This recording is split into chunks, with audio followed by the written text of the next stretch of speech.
A Marlon Brando Western that Hollywood buried. A thriller Scorsese says you have to see even though it's openly racist. And a Roman epic so expensive it bankrupted an entire studio. These are 10 films from the 1960s that Scorsese calls masterpieces. This one's a mostly forgotten spy thriller, but it's one of Scorsese's absolute favorites. And it's based on real events. William Holden plays a Swedish oil executive who gets blackmailed into becoming an Allied spy inside Nazi Germany. But this isn't some flashy, action-packed espionage flick. No suave secret agents, no big shootouts, no glamorous romances. Holden plays it real. His character isn't untouchable, he's just a guy trying to survive, and that's what makes it so compelling. They also filmed the whole thing in post-war Germany using real locations, and you feel it. The atmosphere just nails what day-to-day life looked like in Nazi Germany, especially near the end of the war.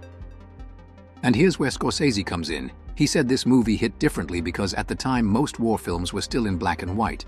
Big Rossellini influence, very neo-realistic. That was just the expectation. And then suddenly, here comes this war thriller. Intelligent, beautifully made, expensive, and in full, vivid color.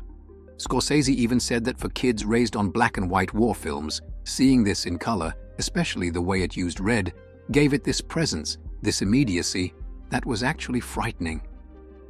One of Holden's best performances, one of the most interesting war movies from that era, and somehow almost nobody talks about it anymore.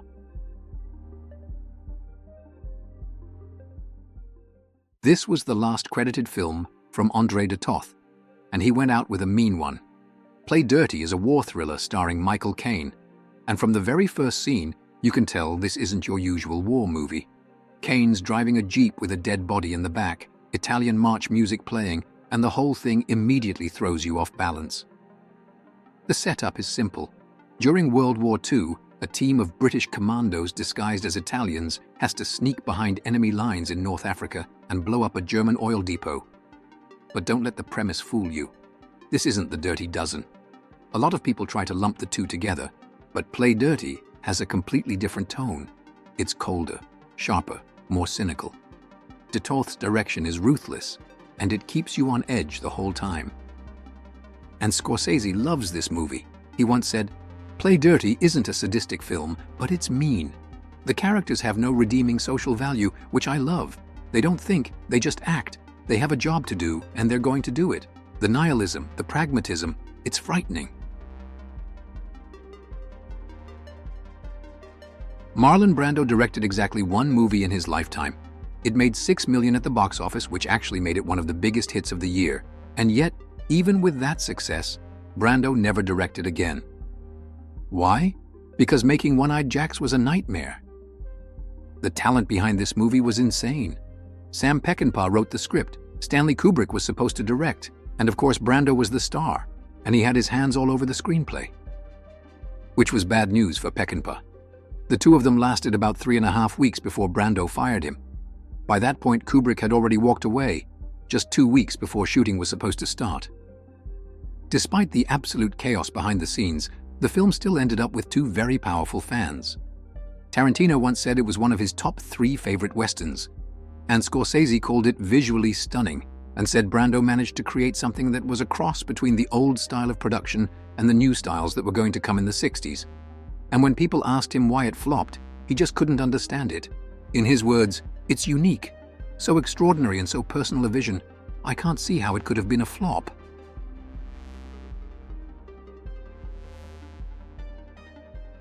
Most people hear the name Orson Welles and immediately think Citizen Kane.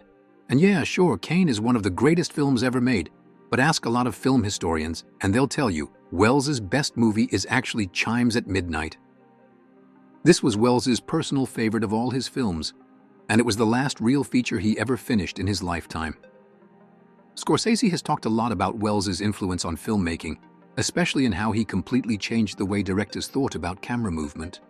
And it's no surprise that one of Scorsese's favorite war movies and his favorite battle scene both come from Chimes at Midnight. He once said, "Out of this Shakespearean play comes this extraordinary filmmaking. As far as action scenes are concerned, The best battle scene ever put on film is in Chimes at midnight. And he's not just hyping it up. The Braveheart team studied this movie. His own team studied this movie. That's how much of an impact it had. Orson Welles spent decades telling people he was sick of talking about Citizen Kane. He made plenty of movies after that, and one of the ones he actually stood by was The Trial. When it came out, he straight up called it the best film he'd ever made. Later, he changed his mind and picked Chimes at midnight, but for a while, this was the one. This is his take on Franz Kafka's novel, one of those stories where the main character is completely doomed from the start. Anthony Perkins plays a man accused of something. He has no idea what. He's just tossed into this bureaucratic nightmare with no way out. For years, people thought the negative was lost, but then it got rediscovered, restored, and re-released. And over time, the movie's reputation just kept growing. Roger Ebert called it a masterpiece, and Scorsese called it disturbing. There's one scene in particular that really stuck with him. Kids peeking through slits in a wall. That image actually inspired one of the first shots in Killers of the Flower Moon. Simple setup. A bunch of mercenaries have to cross war-torn Congo, fight through armies, and steal $50 million in uncut diamonds. But things go south fast. Infighting, sadistic rebels, and a ticking clock that makes everything worse. This came out in 1968, just 3 years after the book was published, and from the start, it's been divisive. Some people love it, some hate it, and apparently even the actors were split. Jim Brown outright said, "It's the only film I've done that I really didn't like." He thought it was going to be a political movie. Instead, it just turned into a brutal, violent mess. But here's where it gets interesting. Despite all the chaos, this movie stuck with people. Tarantino straight up lifted tracks from the score for Inglourious Basterds, and Scorsese calls it one of his guilty pleasures. But he doesn't sugarcoat it. He said at the time, this was the most violent movie he had ever seen. It's a truly sadistic movie, but it should be seen. You hear Akira Kurosawa, you think samurai epics. But here he's adapting a crime novel by Ed McBain, and not just adapting it, turning it into one of his most powerful films. A wealthy businessman gets a call. His son's been kidnapped. The ransom is going to ruin him. But then, they realize the kidnappers actually screwed up. They took his chauffeur's kid by mistake. And now the real question, does he still pay? Is this boy worth the same ransom? It's a film about class, morality, and what a human life is actually worth. And Kurosawa wanted this movie to have an impact. His goal was tougher sentences on kidnappers. Instead, he got blamed when kidnappings actually increased. Scorsese loves this one too. In an interview with Time magazine, he talked about how precise everything is. The blocking, the camera movements, the way every moment is carefully staged. He said it gives the whole film this modern feel, like you're watching something way ahead of its time.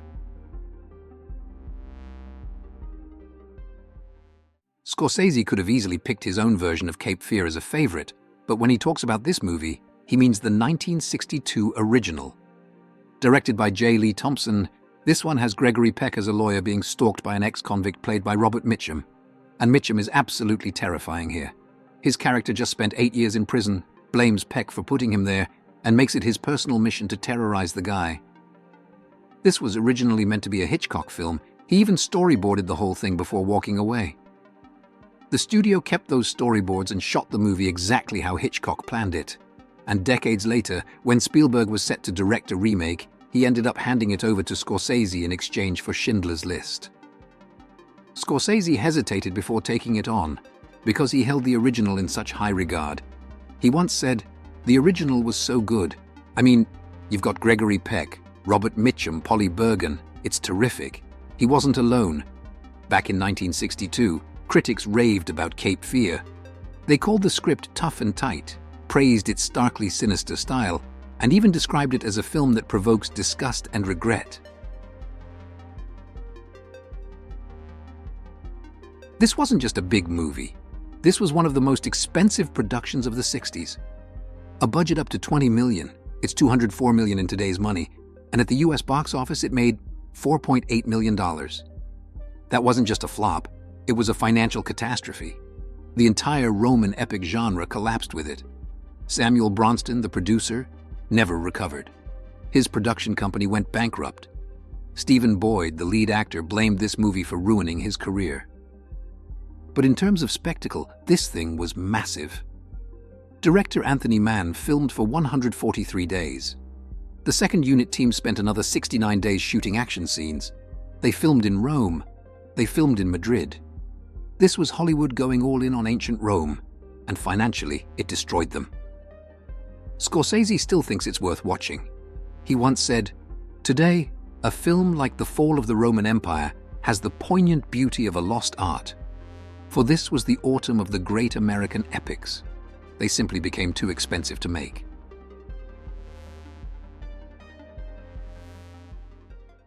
Jack Clayton's The Innocents is up there with The Haunting as one of the greatest British psychological horror films ever made. It's based on Henry James's The Turn of the Screw, a story built on eerie ambiguity and psychological terror. This film has been praised by some of the best. Guillermo del Toro loves it.